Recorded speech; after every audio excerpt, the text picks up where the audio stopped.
Hello everyone, and welcome to this week's Motor Trade Radio podcast. Powered by Motors, the driving force behind multi-site advertising. With Philip Nothard and Curtis Hutchinson, bringing you all the chatter that matters.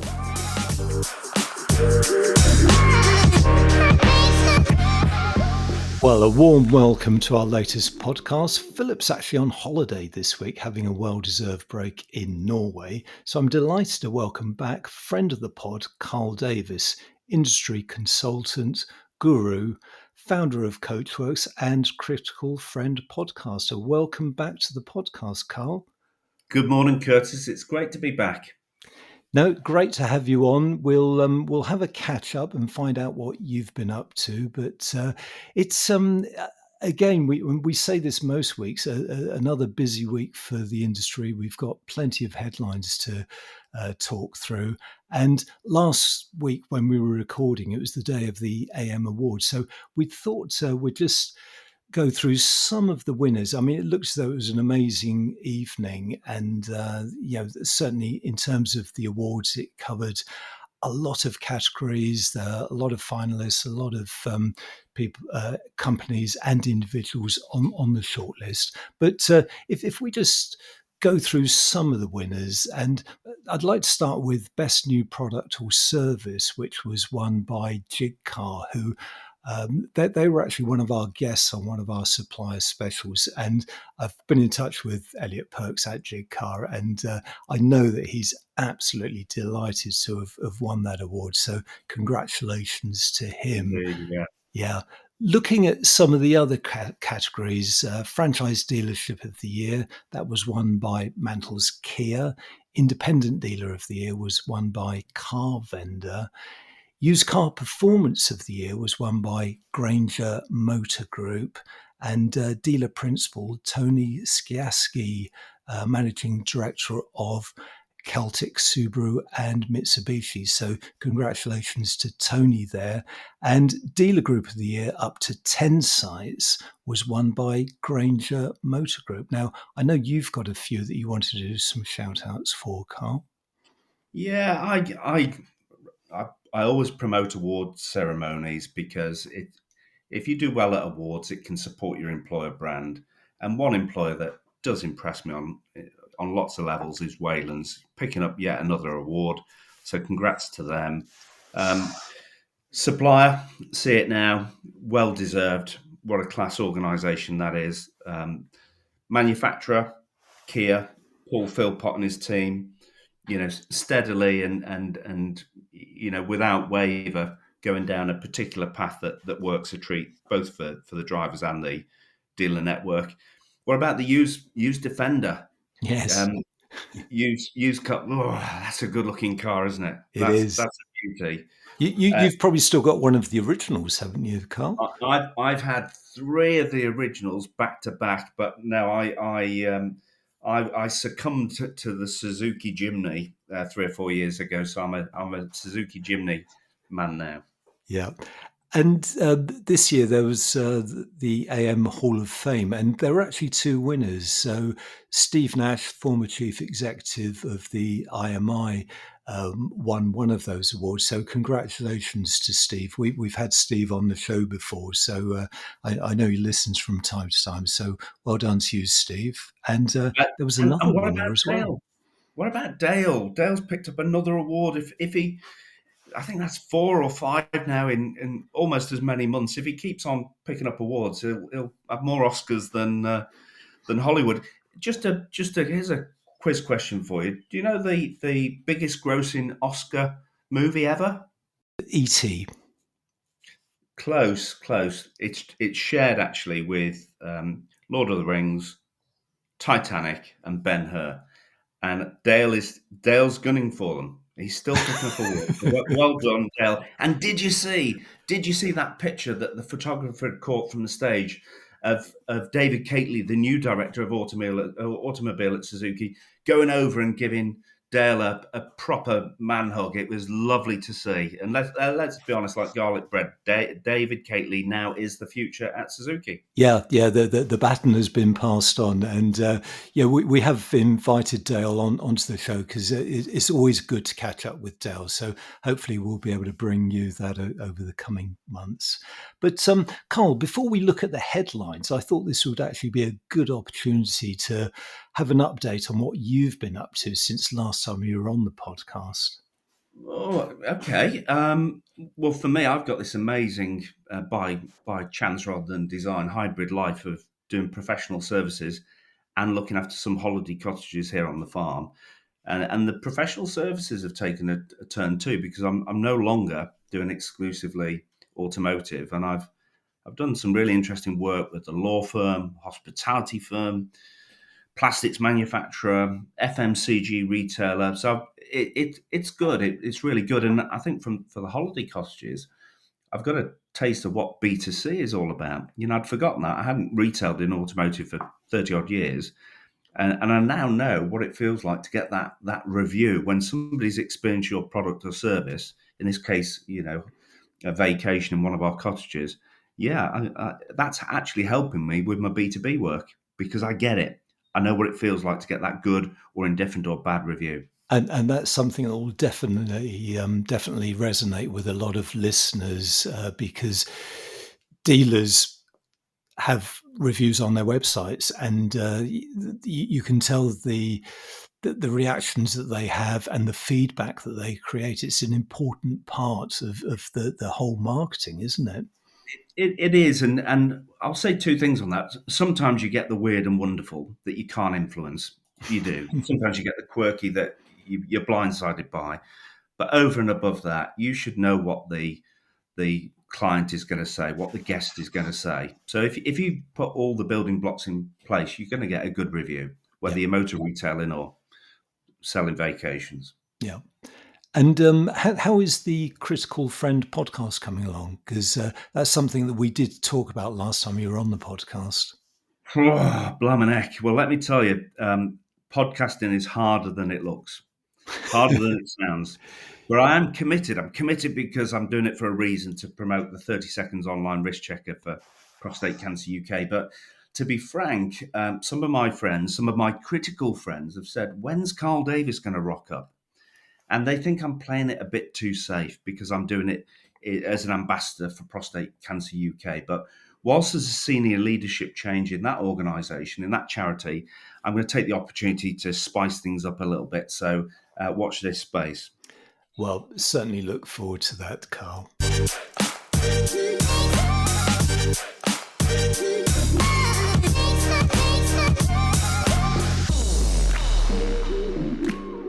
So turning to the headlines, this week we've got stories from AM, Car Dealer, Motor Trader and Motor Finance. Now, it is a fast-moving week for headlines, and we're actually recording this ahead of the UK-US trade agreement announcement on tariffs. So we'll bring the full story and the full industry reaction next week. So turning to this week's show, we'll start with new car retail demand down 8% in April as overall registrations drop by 10.4%.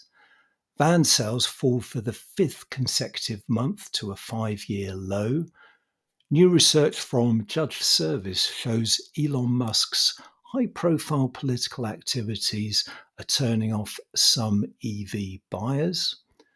Marshall is back on the acquisition trail as it grows its Jaguar Land Rover representation. And we'll close this week's pod with full-year results from Swansway Group and carsupermarket.com.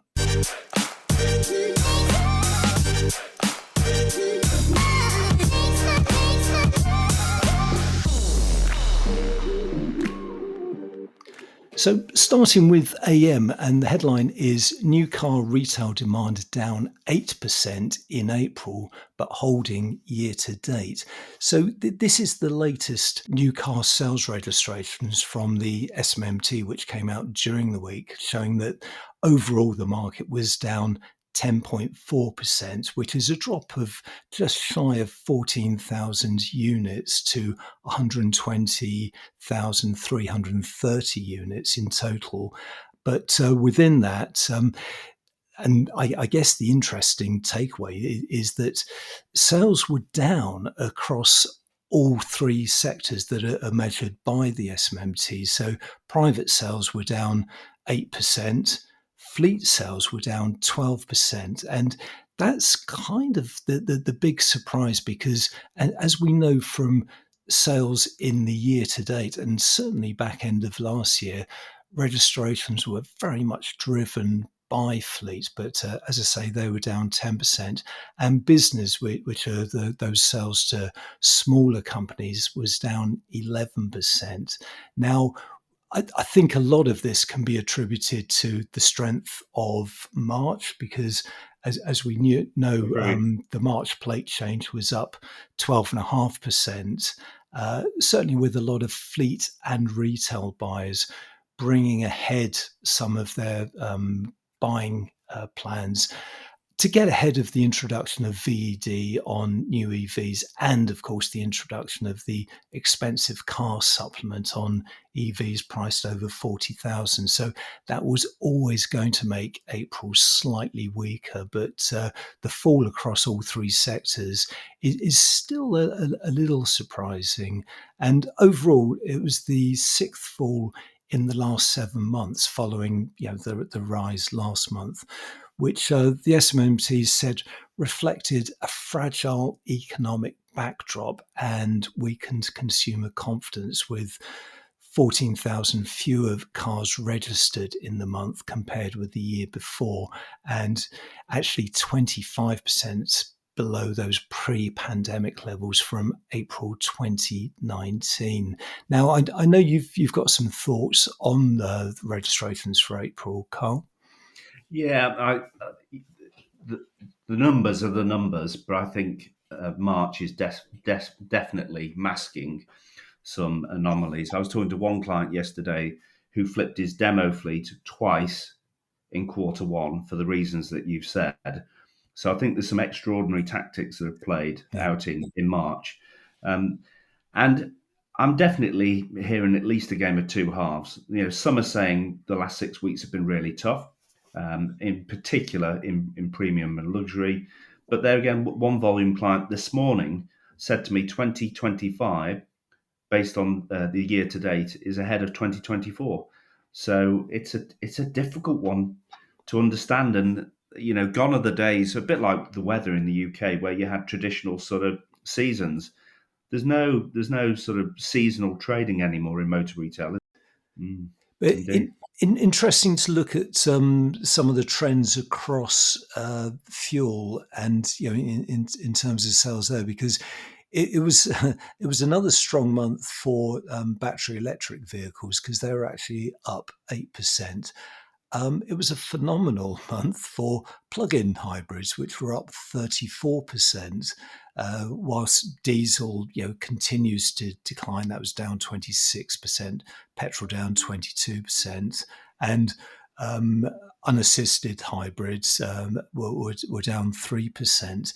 So looking at year to date, but that strength of BEVs means the market share for the first 5 months of the year is actually up is on 21%. So still 7% below where it needs to be for the ZEV mandate, and that's the key figure that is being tracked every month. So still a large shortfall to make up by the end of the year. And I did look at some of the winners and losers, and it was a good month for BYD because you'll never guess, Karl, what percentage growth they enjoyed, because they were up 654%. So they really must try harder, mustn't they? Yeah, they really must. So April last year, they sold 333 units, whereas April this year, they sold just over 2,500 units. A good month for Jeep, they were up 135%. And Peugeot, they were up 38%. Polestar up 82%. So, and this really does pull it into context, because looking at the winners and losers, there are certainly more losers for the month than winners. And just highlighting some of the more mainstream players in terms of sales drops for the month. Citroen were down 54%. Fiat was down 75%. They sold just 289 units. MG, which usually we're reporting on sort of month-on-month, year-on-year growth, they were down 29% to 3,700 units. And Suzuki, that they were down 35% to just over 1,000 units. So plenty more detail in that story, and we'll have a link to the full story, because AM's coverage does include a number of charts which are definitely worth looking at. So we'll include all those links in the newsletter that goes out on Monday. So following on from that, Motor Trader ran a story on van sales for the month with the headline, "Van sales fall for fifth consecutive month to a 5-year low." So registrations there fell by 15% to 20,332 units. And as the headline says, that was the fifth month in a row of drops. So the SMMT said it was the worst April performance since 2020, and attributed the low sales volumes to a late Easter and weak business confidence as businesses opted not to renew vehicles. So, any thoughts on these figures, Karl? A couple of points really. The lowest sales for 5 years. I think we've got to remember that van sales exploded during COVID as the nation became weapons of mass consumption. Buying from their armchairs because they couldn't actually get out. It was in lieu of going and experiencing things. So there's that anomaly to consider. But I would actually say there's plenty of history that says commercial sales, and truck sales for that matter, are often a barometer of economic confidence. Yeah. And that's a concern. I think just finally, how expensive some vans are. I drove past a VW dealer locally, and they've got their new Transporter. It's the Rolls Royce of vans. Let's be honest, but their entry price for a panel van with steel wheels is £30,995 plus VAT. That's a lot of money. It's a great van, I'm sure, if it's as good as all the ones preceded it, but still, that's a lot of money, Curtis, don't you think? Most definitely, yeah. Because if you are running a business, especially some of the smaller family-run businesses, the sort of one-man band operations, that's a lot of money to invest in a new vehicle, and the temptation will be to hold on to the existing one, and that's before you even start factoring in the transition to electric vans, which bring in an added element to that cost. Next headline is from Motor Trade News, and it's Elon Musk's political activity turning EV buyers away from Tesla, research finds. Now, this is research from JudgeService, and I actually worked with Neil Adderley and the team at JudgeService on this, so I did see the research. And it's part of they've done a major piece of research on consumer attitudes. So this is based on a sample of 1,000 buyers and looking at their current attitudes. So within the story, it found that Elon Musk's high-profile political activity is driving prospective EV buyers towards Chinese alternatives rather than Tesla.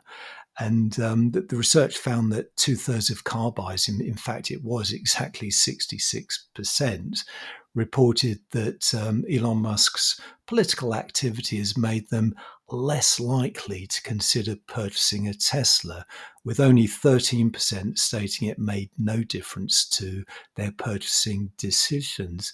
And this is quite revealing, because there's been a lot of sort of anecdotal chatter about the potential damage that Elon Musk has done to Tesla as a brand since he's become heavily involved in politics within the Trump administration since January. So it's probably not a huge surprise in terms of the findings, but I guess it's something that's quantifiable for the first time. What did you Well, make of this? you made a good point early in that statement that there is now an alternative. There's credible Chinese alternatives, lots of them, in particular BYD and Polestar. So he doesn't have the market to himself. But whilst he's a super clever guy, his behaviour is outlandish. But just in the point of mixing politics and business, that is risky. And when he aligns to such a strong flavour like Trump, he's going to upset approaching 50% of consumers in the US alone. But I don't know, personally, I find him distasteful. And I can tell you now, I would not want to drive a Tesla because of him. I wouldn't want to be associated with him, and he's done to his business. We're going back a while now, but if you go back about 30 years, 40 years, there was a retail brand in the UK called Ratner, and Gerald Ratner, they had retail stores, jewellery stores, and he was so full of his own self-confidence, he killed his own business at an event where he actually referred to, one of the items he sold for £10 as complete crap. Musk is killing his business. He's killing it. Anyway, Yeah. that's enough of a rant.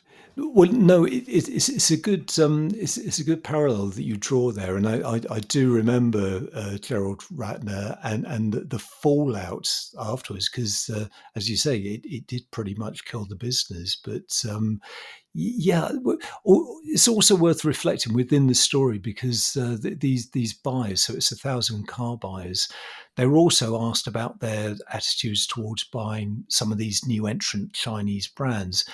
37% indicated they would consider a new Chinese brand for their next vehicle purchase, while 33% said they would not, and 27% remained undecided. And the research also looked at how some of the Chinese brands, are being perceived by buyers, and their sort of unprompted awareness. And BYD certainly did very well in terms of having the highest unprompted awareness among consumers, with 28% of those 1,000 buyers able to name BYD without being prompted. Within this, Neil Adderley from JudgeService said that it's, in terms of Elon Musk, it seems not all publicity is good publicity after all. While Tesla's falling sales in the UK and Europe can be attributed to an aging model lineup, our research shows how his outspoken views are also turning off prospective buyers.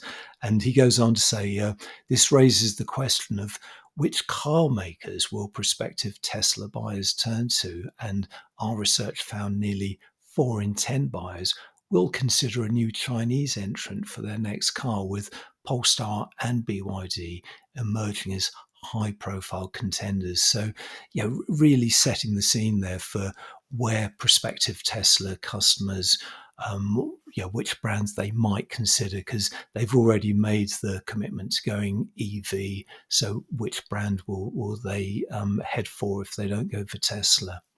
Well, if BYD is a great example of tremendous awareness, Polestar's a great brand too. The thing for me is when you go and touch and feel the fit and finish and you drive the product is amazing. Yeah, I mean that's absolutely key, isn't it? Because these are. I mean, I've driven a number of the Chinese brands, and they are high quality cars. In many cases, it's almost as though they've jumped a generation and they've hit the ground running in Europe, because they know what European buyers like, and the fit and finish and the interior design is spot on. We'll be back with the rest of the week's headlines after the break. You're listening to all the chatter that matters on Motor Trade Radio. Powered by Motors, the driving force behind multi-site advertising. This is your weekly one-stop shop for all the biggest car retailing headlines from across the media, available on demand wherever you are on your podcast feed. So next up is the headline from Motor Finance Online, and we've got an acquisition to talk about. The headline is Marshall acquires Jaguar Land Rover Swindon.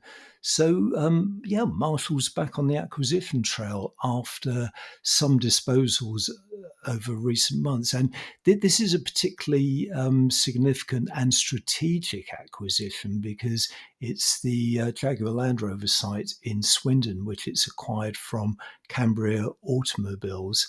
And it really does consolidate and strengthen their representation with JLR across the West Country. So it has sites in Cheltenham and Gloucester, Oxford and Newbury, as well as a number of other sites across the country. So it really does build its position with JLR and probably makes it one of its biggest partners now in the UK. Yeah, I think there's two angles to this really. There's Gary Savage. I don't know Gary. I hope to meet him at some point, but I know his credibility in the industry is really high. So he's a quality guy. Why wouldn't you want to partner with an organisation where he's leading it? But the other thing is probably more easy to get. There's a massive pull. There's a massive brand pull for Land Rover product. It's a really cool, sexy range of vehicles, which in some respects is a bit of an enigma given the reliability record. And that's not my opinion. That's survey based. That's factual. And I've been talking to a number of Jaguar Land Rover retailers in readiness for this podcast. And there's definitely a view that the sort of ongoing reinvention of the Jaguar brand is interesting, curious, maybe. But what it has done, that sort of realignment of so few retailers moving forward when the product finally arrives, means that the Jaguar tax on the Land Rover profits has been removed. And that was a term I came across, 5 years ago. Jaguar was always a burden to Land Rover retailers. So I think it's a no-brainer to buy more JLR opportunities when you think they're heavy lumps, they're expensive products, so there's a lot of finance to be made. And most retailers have got between 20 and 30 ramps, and those ramps are full. Yeah, and that's a good point you make, because this particular facility in Swindon, it's a big site because it's got a 22-bay workshop, 130 space rooftop car park, and an 18-car showroom, as well as a large parts department. So that is a big facility, isn't it? It is. I can remember when I was retailing for a family business, which I did for 7 years, 35 years ago, before I went into OEM land. And I commented once to the business owner that these blasted things, they were Volvos actually, good middle of the road stuff back then. These blooming things keep going wrong. And my boss looked at me, the owner of the business, and almost like Captain Manring, sort of looked at me like, stupid boy, we want them to go wrong. So if you've got a ready supply of problems to fix in a workshop, and those products are expensive, it equals good revenue. I think there's a limit to how much people will put up with when it comes to reliability, but Jaguar Land Rover haven't found the limit yet. No, definitely not. And you mentioned Gary Savage, who's CEO of Constellation Retail at Marshall. He said, "We are delighted to further expand our significant partnership with Jaguar Land Rover. The acquisition represents another positive step in our growth and investment strategy with the JLR brand." So really highlighting the strategic importance of growing with JLR. Moving on to the last two stories, which cover those financial year ends. And over recent weeks, we have been reporting on financial year ends for the 2024 financial year. And there's been a common theme running through them, in that 2024 tended to be down on 2023, which was a good year for many businesses on the back of COVID, coming out of COVID. So I think the results have really got to be seen within that context. So the first one comes from Car Dealer, and the headline is Swansway bosses more than satisfied despite profits falling in first normal year since COVID.